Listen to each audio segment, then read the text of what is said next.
पुराने समय की बात है। नगर में रहने वाला सबल नाम का एक लड़का अपनी जिंदगी से बहुत निराश था।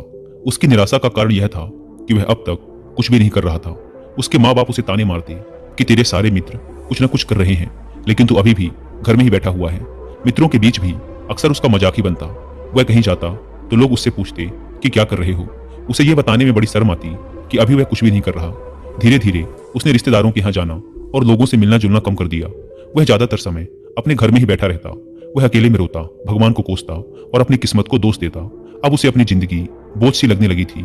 कभी कभी वह सोचता कि जब वह कुछ करने के लायक ही नहीं है तो फिर उसके जिंदा रहने का भी क्या फायदा, उसे तो मर जाना चाहिए। एक दिन वह अपने नगर की एक सड़क से गुजर रहा था। तभी उसने देखा कि एक गुरु दुख के ऊपर प्रवचन दे रहे हैं। वह भी वहीं भीड़ में पीछे बैठ गया और गुरु के प्रवचन सुनने लगा। गुरु बोल रहे थे कि दुख एक गुरु की भांति होता है जो हमें जीवन की सच्चाई दिखाता है और हमें सही से जीवन जीने का तरीका सिखाता है। आप चाहें तो अपने दुख रूपी गुरु से जीवन जीना भी सीख सकते हैं और चाहें तो उसी दुख में डूबकर बैठकर रो भी सकते हैं। सबल भी गुरु की ये सारी बातें ध्यान से सुन रहा था, लेकिन उसे गुरु की ये बातें सही नहीं लगी। उसने खड़े होकर कहा, दुख कुछ भी सिखाकर नहीं जाता, सिर्फ पीड़ा देकर जाता है। दुख की पीड़ा अनंत होती है। ऐसा लगता है इसके बाद कुछ भी नहीं होने वाला, कुछ भी नहीं मिलने वाला। मृत्यु भी उसके सामने छोटी लगने लगती है। गुरु ने कहा, आखिर क्या दुख है तुम्हें? सबल ने अपना सारा दुख गुरु के समक्ष कह सुनाया और पूछा, क्या आपके पास मेरे इस दुख का कोई समाधान है? यह सुन गुरु मुस्कुराए और बोले, जिस दिन तुम्हारे जीवन में सच्चा दुख आए उस दिन मेरे पास आना, मैं तुम्हारे दुख का समाधान अवश्य करूंगा। इतना कहकर गुरु वहां से चले गए।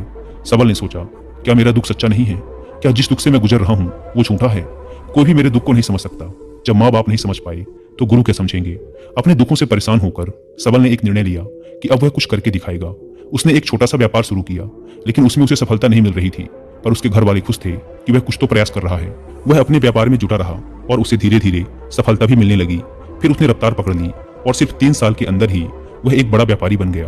अब सबल के चारों तरफ ऐसे बहुत से लोग थे जो उसकी चिंता करते थे, उसे पसंद करते थे, उसके काम की प्रशंसा करते थे। अब उसके घर वाले भी उसकी प्रशंसा करते नहीं थकते थे। दिन प्रतिदिन उसके मित्रों की संख्या बढ़ती जा रही थी। अब वह अपनी जिंदगी से बहुत ही खुश था। उसके कुछ मित्रों ने उसे सलाह दी कि जब तुम बड़े व्यापारी बनकर इतने खुश हो तो सोचो कि अगर तुम इस नगर के, इस राज्य के सबसे बड़े व्यापारी बन जाओ तो तुम्हारे पास कितना सुख होगा, कितने लोग तुमसे जुड़ना चाहेंगे, तुम्हारा कितना यश फैलेगा। स्वयं राजा भी तुमसे मित्रता करना चाहेंगे और जरूरत पड़ने पर तुमसे ही धन उधार लेंगे। मित्रों की यह बात सबल के मन में घर कर गई। अब उसने और भी धन कमाने का प्रयास शुरू कर दिया, लेकिन उसे यह सब कुछ बहुत ही जल्दी चाहिए था। वह यह सब कुछ प्राप्त करने में अपना ज्यादा समय बर्बाद नहीं करना चाहता था। इसीलिए उसने ऐसे भी कार्य करने शुरू कर दिए जो उचित नहीं थे। उसने बड़ी मात्रा में अपने मित्रों से धन उधार लेना शुरू कर दिया। ज्यादा मुनाफा कमाने के लालच में अपने सामान में मिलावट करने लगा। उसने दूसरे व्यापारियों के खिलाफ षड्यंत्र भी रचे, उन्हें डराया धमकाया। जैसा जैसा उसके मित्र उससे कहते गए वह वही करता गया। वह इन तरीकों से ज्यादा धन तो कमा रहा था, लेकिन अब उसके जीवन में सुकून नहीं रह गया था। उसके मन की शांति गायब हो गई थी। उसे रातों में नींद नहीं आती थी। वह किसी उधेड़ बुन में लगा रहता था। सुख साधन की सारी वस्तुएं होने के बाद भी उसे किसी में सुख नहीं मिल रहा था। एक दिन सबल अपनी बग्घी में सवार होकर कहीं जा रहा था। तभी रास्ते में उसे गुरु का आश्रम दिखा। वह रुक गया। वह गुरु के पास जाकर बोला, गुरुदेव, आपने कहा था कि जब तुम्हारे जीवन में सच्चा दुख आए तब मेरे पास आना। अब मैं बहुत दुखी हूँ। मेरे रातों की नींद गायब हो गई है। मुझे कहीं सुकून नहीं मिल रहा। इस तरीके से सबल ने अपनी सारी समस्या गुरु के सामने कह सुनाई। गुरु ने कहा, जब तुम मुझसे पहली बार मिले थे तब भी तुम किसी दुख में थे। तुमने उस दुख से क्या सीखा? सबल ने कहा, मैंने सीखा कि सिर्फ सोचने और चिंता करने से कुछ नहीं होता। अपनी सोच को सच करने के लिए कर्म करना पड़ता है, और सिर्फ कर्म करने से भी कुछ नहीं होता। अपने कर्म को अंतिम पड़ाव तक ले जाना भी आवश्यक होता है। चाहे रास्ते में कितनी ही मुश्किलें आए, मन कितना ही निराश हो, कितना ही लगे कि अब आगे कुछ भी नहीं होने वाला, तब भी यह मानकर चलो कि मैं जो भी कर रहा हूँ उसमें सफल अवश्य होऊंगा। लोग सिर्फ सफल व्यक्ति को ही सम्मान देते हैं, फिर चाहे कोई कितना ही अच्छा क्यों ना हो, वह लोगों की नजरों में बोझ ही होता है। यह सब सुन गुरु मुस्कुराए और बोले, यह असली दुख नहीं है। जब तुम्हारे जीवन में असली दुख आए तब मेरे पास आना, मैं उसका समाधान अवश्य करूंगा। सबल ने जाते समय गुरु को सोने के सिक्कों से भरा एक घड़ा भेंट किया। घड़ा देखकर गुरु ने कहा, यह मेरे किसी काम का नहीं, इसे उस पेड़ के नीचे गड्ढा खोदकर दफना दो। सबल ने गुरु के कहे अनुसार घड़े को पेड़ के नीचे दफना दिया और वहां से चला गया। कुछ दिनों तक तो व्यापार अच्छी तरक्की कर रहा था, लेकिन गलत व्यापार की वजह से धीरे धीरे उसे व्यापार में घाटा होने लगा। उसकी सारी धन संपदा धीरे धीरे खत्म होने लगी और एक दिन ऐसा आया जब उसके पास कुछ भी नहीं बचा और वह कर्जे से लग चुका था। लेकिन वह निश्चिंत था, क्योंकि उसने सारा कर्ज अपने मित्रों से ही लिया था। वह सोचता था कि उसके मित्र बुरे समय में उसका साथ देंगे, लेकिन ऐसा कुछ भी नहीं हुआ। बुरा समय आते ही मित्रों ने ही सबसे पहले अपना उधार मांगना शुरू किया और उधार वापस न करने पर जान से मारने की धमकी भी दी। उसके शुभचिंतक, उसे चाहने वाले सब उससे दूर हो गए। उसके वो मित्र जो उसके साथ मौज मस्ती किया करते थे अब उससे दूर भागने लगे। उसके परिवार वाले उसे उसकी गलतियां और कमियां गिनाने लगे। उसकी सारी संपत्ति नीलाम हो गई और उसके पास कुछ भी नहीं बचा। उसने अपने पिता से सहायता मांगी तो पिता ने कहा, मेरे पास ये थोड़ी सी ही संपत्ति है, अगर मैं ये भी तुम्हें दे दूंगा तो तुम्हारी माँ को कहाँ रखूंगा। ये संपत्ति ही हमारा आखिरी सहारा है। सबल के भीतर बहुत गहरा दुख था। उसके आसपास ऐसा कोई भी नहीं था जो उसके दुख को समझ सके, उसे संभाल सके। लोगों से मिले इस धोखे और विश्वासघात की वजह से वह अंदर तक टूट गया। उसे लगने लगा, अब जीने का क्या मतलब, अब तो मृत्यु ही एकमात्र सहारा है। वह आत्महत्या करने एक पहाड़ी की तरफ जा रहा था कि तभी उसे याद आया, गुरु ने कहा था, जब तुम्हारे जीवन में असली दुख आए तब मेरे पास आना। सबल गुरु के पास गया और अपना सारा दुख कह सुनाया। वह आंखों में आंसू भरकर बोला, मेरे इस दुख का समाधान कीजिए गुरुदेव। गुरु ने कहा, जब तुम्हारे जीवन में असली दुख आए तब मेरे पास आना, मैं उसका समाधान अवश्य करूंगा। सबल ने कहा, क्या अभी जो मेरे जीवन में घट रहा है वो दुख नहीं है? आखिर असली दुख होता क्या है गुरुदेव? गुरु ने कहा, सबसे पहले तुम ये बताओ कि तुमने अपने इस दुख से क्या सीखा। सबल ने कहा, मैंने सीखा कि जो लोग हमारी सफलता, हमारी तरक्की की वजह से हमारे जीवन में आए हैं वो हमें धोखा अवश्य देंगे, क्योंकि वो बुरे समय में हमारे साथ खड़े नहीं होंगे। वो केवल अच्छे समय में हमारा फायदा उठाएंगे और बुरे समय में छोड़कर चले जाएंगे। भरोसा केवल उन्हीं लोगों पर करना चाहिए जो हमारे बुरे समय में, असफलता के समय में हमारे साथ खड़े रहते हैं। लेकिन ऐसे लोग बहुत ही कम होते हैं, पर जिसके पास होते हैं उन्हें उनकी कद्र करनी चाहिए, उनका अपमान नहीं करना चाहिए। मैंने यह भी सीखा कि कभी किसी के खिलाफ षड्यंत्र नहीं रचना चाहिए, ईमानदारी और धैर्य के साथ अपना काम करना चाहिए और कभी लालच नहीं करनी चाहिए। दोस्तों, इंसानी स्वभाव या इंसानी फितरत के बारे में और डिटेल वापस लौटते हैं। अपना सारा दुख और अनुभव बताने के बाद सबल आंखों में आंसू भरकर गुरु के सामने बैठा रहा। थोड़ी देर बाद गुरु उठे और उस पेड़ के नीचे गड्ढा खोदकर वह घड़ा बाहर निकाला जो सोने के सिक्कों से भरा हुआ था और उसे सबल को दे दिया और कहा, जब तुम्हारे जीवन में असली दुख आए तब मेरे पास आना। सबल ने गुरु को धन्यवाद दिया और उन्हें प्रणाम कर वहां से चला गया। उसने उस धन से एक छोटा व्यापार शुरू किया। अब वह एक छोटा व्यापारी बनकर भी खुश था। उसने पूरी लगन और ईमानदारी से व्यापार किया। देखते ही देखते वह अपने नगर का फिर एक बड़ा व्यापारी बन गया। उसका जीवन खुशियों और सुविधाओं से भर गया। लेकिन कोई कितना भी अच्छा हो, कितना भी अच्छा काम करे, दान करे, पुण्य करे, लोगों की मदद करे, लेकिन जीवन में दुख तो आता ही है। तो सबल के जीवन में भी दुख आया। उसके माता पिता की मृत्यु के रूप में वो दोनों एक ही दिन मृत्यु को प्राप्त हो गए। सबल अपने माता पिता से बहुत प्रेम करता था, इसीलिए उसे उनकी मृत्यु से बहुत गहरा आघात पहुंचा। वह उन दोनों के पार्थिव शरीर को शमशान घाट ले गया, जहां उनकी अंतिम क्रिया की गई। वहां उसने अपने माता पिता के शरीर को जलते हुए देखा तो उसका मन बेचैन हो गया। उसके अंदर बहुत से प्रश्न उठने लगे। वह घर वापस आया तो उसने अपने माता पिता के घर और संपत्ति को देखा, जिसके लिए उसके पिता हमेशा लड़ते रहते थे। आज वो लावारिस पड़ी है। आज उसकी देखरेख करने वाले, उसके लिए लड़ने वाले इस दुनिया से ही चले गए। उसके पिता ने जो भी कमाया था, जो भी बनाया था, वो सब यही रह गया था। एक दिन पहले तक किसी से भी अपनी संपत्ति के लिए लड़ जाने वाले उसके पिता आज खुद इस दुनिया से अलविदा हो गए थे।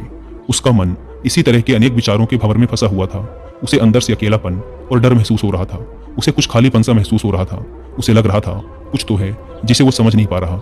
इसीलिए वो गुरु के पास गया। उसे देखते ही गुरु ने कहा, क्या जीवन में कोई दुख है? सबल ने कहा, वैसे तो जीवन में कोई दुख नहीं है गुरुदेव, सब सुख है, सब अच्छा चल रहा है। लेकिन आज मेरे माता पिता की मृत्यु हो गई। इस घटना से मेरा मन बहुत दुखी और बेचैन है। गुरु ने कहा, इसमें दुखी होने वाली कौन सी बात है? एक दिन तो सभी के प्रियजनों को मरना ही है। हमेशा जीवित ना तो कोई रहा है और ना ही कोई रहेगा। एक दिन तो तुम्हें भी मरना ही है। हो सकता है कल ही मर जाओ या आज भी मर सकते हो। सबल ने कहा, ये आप क्या कह रहे हैं गुरुदेव कि मैं भी मर जाऊंगा? पर मैं तो अभी जवान हूँ। गुरु ने कहा, इस भ्रम में तो सभी जी रहे हैं कि मृत्यु दूसरों को आती है, बूढ़ों को आती है, लेकिन बूढ़ों के सामने ही जवान मर जाते हैं, बच्चे मर जाते हैं। मृत्यु का किसी की उम्र से कोई संबंध नहीं, यह तो सबको अपना ग्रास बना लेती है। गुरु की यह बातें सबल के मन में घर कर गई और वह चुपचाप वहां से चला गया। लेकिन उसका मन अब भी बेचैन था, अब भी अशांत था। वह कुछ खालीपन सा महसूस कर रहा था। वह पूरे दिन अपने बारे में ही सोचता रहता कि वह कौन है, इस दुनिया में क्यों आया है, क्या सिर्फ चीजों को उपभोग करना और मरना ही जीवन का लक्ष्य है?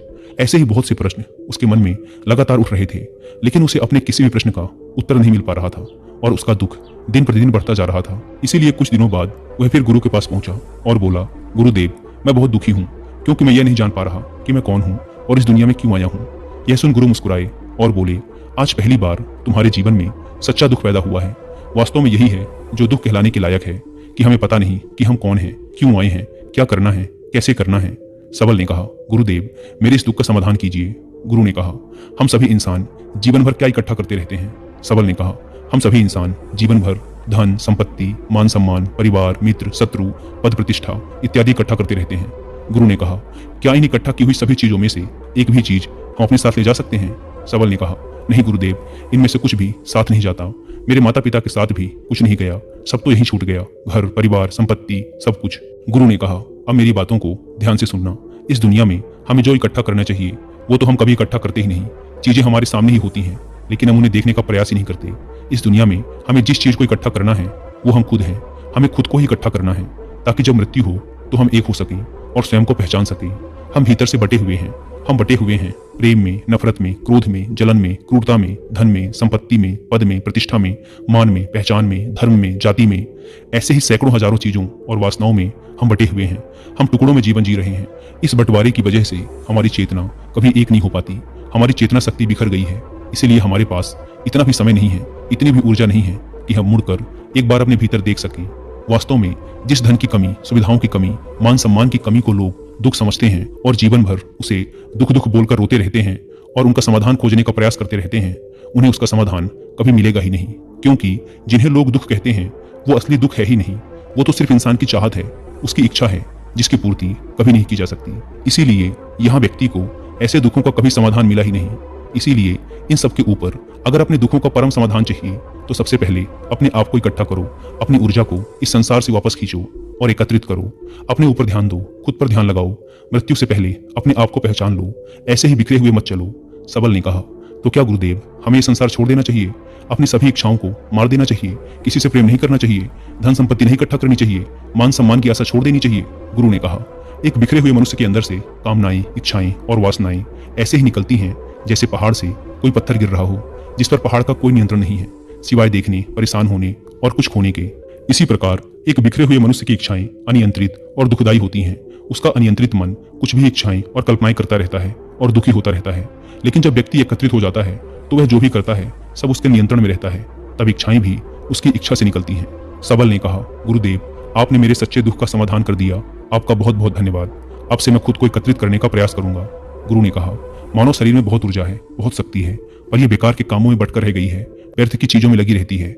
यह ऐसा ही है जैसे कि एक अत्यंत शक्तिशाली मशीन किसी बच्चे के हाथों में दे दी गई हो और वह बिना सोचे समझे, बिना किसी नियंत्रण और जानकारी के बस इसकी शक्ति को कहीं भी बर्बाद कर रहा हो। इसीलिए अपनी चेतना की शक्ति पर ध्यान दो और इसे एकत्रित करो। सबल को अपने प्रश्नों का उत्तर मिल चुका था। उसने गुरु को धन्यवाद किया और चुपचाप वहां से चला गया। दोस्तों, उम्मीद है कि आपको यह कहानी पसंद आई होगी और जाने से पहले